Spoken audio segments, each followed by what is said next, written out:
From the All Indiana Podcast Network, this is the News 8 Daily 8. Now, the latest news. Kylie Conway has the latest news. The top headlines. News you can use. Please stand by. Sponsored by LCS Heating and Cooling. Now, here's Wish TV's Kylie Conway. Hi, this is Kylie Conway, and this is the News 8 Daily 8 for Friday, November 12th.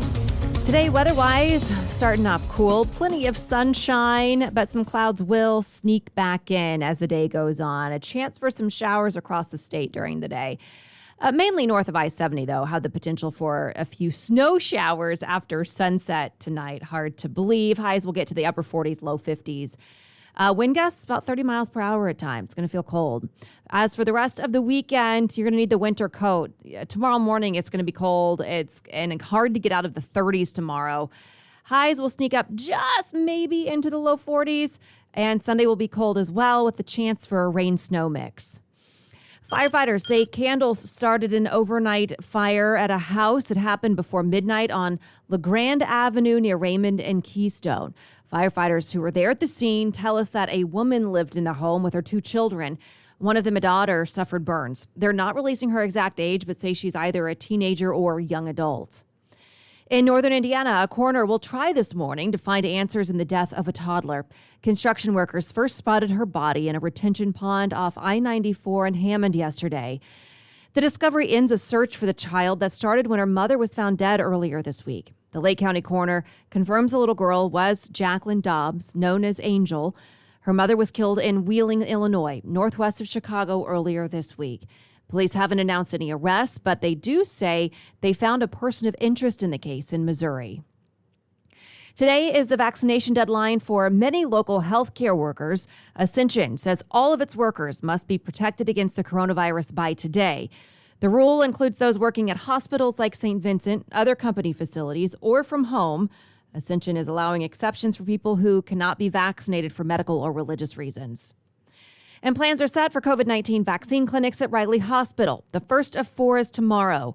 Hours are 9 to 1 for children 5 to 11 years old. Appointments are required.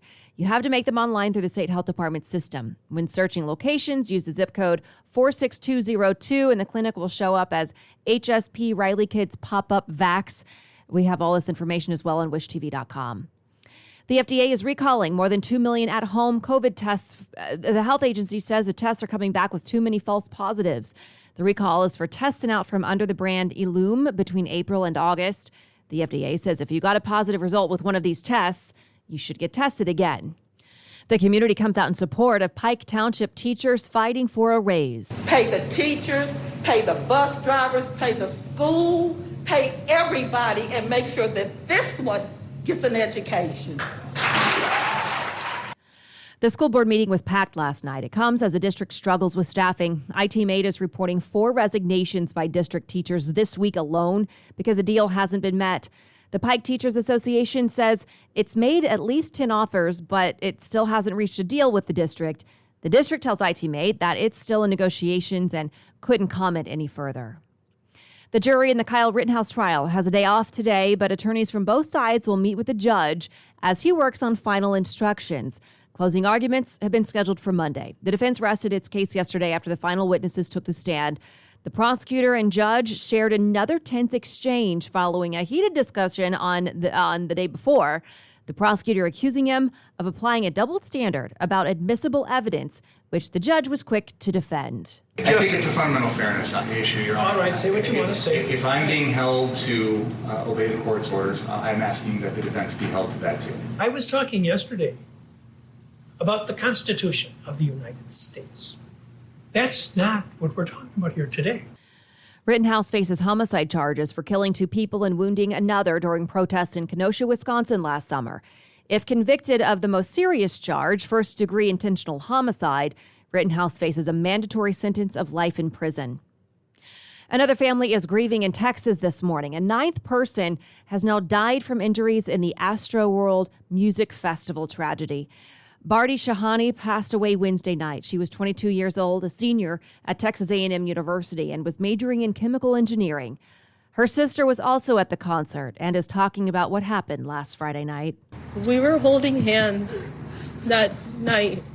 I was there with her. I was holding her hand, and once that happened, the next time I saw her, she was in the ER, unconscious on a ventilator. At least one other person is still in critical condition. And breaking news in the Capitol riot investigation this morning, Mark Meadows faces an ultimatum today: testify today and turn over documents or face criminal contempt charges. That's the thrust of a new letter from the House panel investigating the insurrection. Meadows was chief of staff under former President Trump and is one of several administration insiders now under subpoena. Meadows has said he will not comply until the courts say he must. An appeals court gave Trump a victory Thursday, temporarily blocking the release of call records, speech drafts, diaries, and more. The National Archives were set to turn them over today, but the appeals court decision will delay that until at least the end of the month, when it will hear arguments. And also breaking this morning, Senator Lisa Murkowski says she will run for re-election. She was frequently a congressional swing vote during the Trump administration and is one of the 7 Republican senators to convict Trump in his second impeachment trial. Alaska's Republican Party is not endorsing Murkowski for the primary. And the plans are big, but IT-Mate has found no permits are filed so far for a huge renovation of Lafayette Square Mall. The developer of the Window to the World project says he wants to have the building ready by the end of next year. He says it would cost $200 million to renovate, but the Indianapolis Department of Metropolitan Development says he has not applied to do any work yet. The developer says he has filed permits for properties around the mall, but not the mall itself. American gymnast Suni Lee says she was pepper sprayed in a racist attack. Lee says it happened last month when she was out with friends in Los Angeles during her stint on Dancing with the Stars. Lee claims a group in a car shouted anti-Asian slurs and one of the passengers sprayed her arm with pepper spray before taking off. Lee was a breakout star of the Summer Olympics, winning the all-around competition. Today, Britney Spears may get legal control over her life again. A judge in California is set to reveal a decision about the conservatorship. For the first time in the 14-year saga, there's no significant opposition to ending it. Attorneys for Spears, her parents, and the court appointees all say they support it. The arrangement gave Spears' father control over her finances and her medical and mental health decisions for many years until court appointees recently took over those roles. The conservatorship battle led fans to protest over the years as part of the Free Britney movement. A Broad Ripple cake decorator is competing in Food Network's Holiday Wars. Asia Coffee posted on Instagram that she's competing on the team Dough Angels with 2 other cake makers from Florida and Wisconsin. The winner of the competition gets $25,000, and Season 3 has begun. Coffee's team competes Monday night. In Colts Watch, the team wants to keep momentum going. Head coach Frank Reich says he's optimistic right tackle Braden Smith will be ready for Sunday's showdown. He also thinks T.Y. Hilton will be back, but overall, he says he just wants to keep pushing forward. Of course, it all starts with 1-0, right? I mean, we know that. But what we want to accomplish is the ability to focus each week to get better and then just continue to get better. I mean, that's what I'm most excited about with our players is the commitment to get better as the season goes on. The Colts take on the Jaguars at Lucas Oil Stadium on Sunday, then head to Buffalo on November 21st. Back at home to take on the Buccaneers the 28th, then hit the road for a clash against the Texans.